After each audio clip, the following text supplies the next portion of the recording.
तो ये प्रकाश किसी ने देखा है? वो लोग हाथ उठाए। ठीक है, डाल लीजिए। और एक ऐसा प्रकाश है जिसमें हजारों सूरज एक साथ उदय हो रहे हैं, ऐसा प्रकाश दिखाई दिया? ठीक है, डाल लो। एक प्रकाश ऐसा है कि पूर्णमासी का जो चंद्रमा होता है, उस चंद्रमा की जो श्वेत रंग की चांदनी है, ऐसा प्रकाश हो रहा है। ये कितने लोगों ने देखा? वो हाथ उठाए।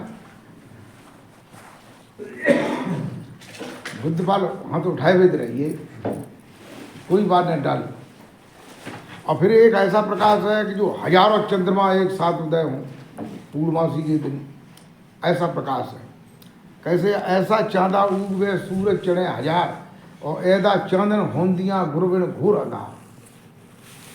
तो देखो, ये प्रकाश आपको दिखाई नहीं दिया, लोगों को नहीं दिखाई दिया, इसका मतलब क्या है कि तुम्हारा भजन पूरा नहीं है, तुमने भजन नहीं किया है, तुम्हारी समाधिस्थ अवस्था नहीं हुई है, तुम्हारी तुरीय अवस्था नहीं हुई है, इसलिए जो है तुमको ये चीज़ें नज़र नहीं आती हैं। और अनहद की कई आवाज़ें हैं? 10 आवाज़ें। शंख, मृदंग, झांझ, बांसुरी, बीना, सितार, बादल की गर्जन, झुमरी की आवाज़, ऐसे करके जो है 10 बता दिया। ठीक है, तो आप लोगों में से अनाथ की कोई आवाज़ आप लोगों को सुनाई देती है? अब जैसे ऐसे पता नहीं चलेगा। झुमरी की आवाज़ किन किन को सुनाई देती है?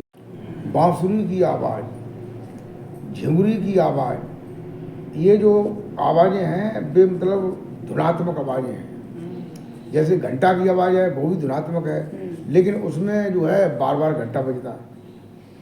ठीक है, तो जिनको लगातार जो है अनाथ की कोई आवाज़ सुनाई देती है, इसका मतलब क्या है? इसका मतलब ये है कि उसकी सुरति ऊर्ध्व हो रही है। ठीक है,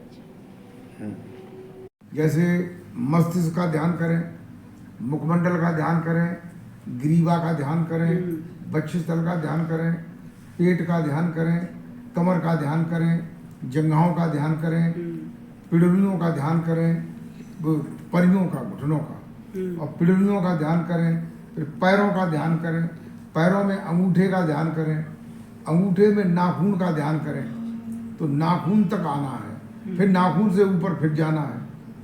मतलब इसको जो है ध्यान करेंगे 10 बार ध्यान करें ऐसे, आरो अवरो, ऊपर से नीचे, नीचे से ऊपर, गुरु जी की मूर्ति को दिल में, मन में, चित्त में बसा करके ऐसा ध्यान करें। 10 बार करने के बाद फिर पूरी मूर्ति का ध्यान करें, तो दर्शन जो है वो चालू हो जाएगा। अगर नहीं होता है तो 10 बार फिर करें आरो अवरो, उसके बाद गुरु जी की मूर्ति का पूरा ध्यान करें, और फिर भी नहीं होता है तो फिर करें।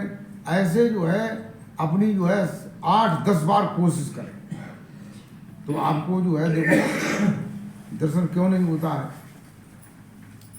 कि हम जो है क्रिया लगाए हुए हैं, तो हमारे दिमाग में विचार चलते हैं, चलते कि नहीं? क्या विचार चलते हैं? ये विचार चलते हैं कि माधो नेक है और गुरु जी निरे बढ़ैया, कैसे जमे आ गए, कैसे भगवान जी दिखाई देंगे, कैसे क्या होगा। तो मतलब ऐसे तरह तरह के विचार मतलब आते हैं, जाते हैं, आते जाते, इसलिए जो है विचारों में ही जो है दिमाग उलझ जाता है। और जब आरो अवरो ध्यान करेंगे तो उसमें जो है गुरु जी की मूर्ति पर ही विचार होगा कि नहीं? जो विचार है, जो हमारा गैर मतलब का विचार हो रहा था, वो जैसे कि गुरु जी का ऐसा मुखमंडल है, ऐसी ग्रीवा है, ऐसी वक्षस्थल है, ऐसे जो है हर अंग का ध्यान करते हुए नीचे जाएंगे और नीचे से ऊपर आएंगे, तो गुरु जी की मूर्ति का ही विचार होगा, चलेगा, और गुरु जी की मूर्ति का ही ध्यान चलेगा, और बाद में पूरा ध्यान करेंगे तो जो है आपको जो है जो करना चाहिए, जो मिलना चाहिए वो मिल जाएगा। अगर नहीं होता है, एक दिन में नहीं होता है तो दूसरे दिन करें, दूसरे दिन नहीं होता है तो तीसरे दिन करें। आप करते रहिए। कहते हैं करत करत अभ्यास के जड़मत होत सुजान, रसी आवे जावे सिल पे करे निशान। तो जो है अभ्यास करने से सब कुछ हो जाता है, और अभ्यास ही नहीं करोगे तो फिर कैसे क्या होगा।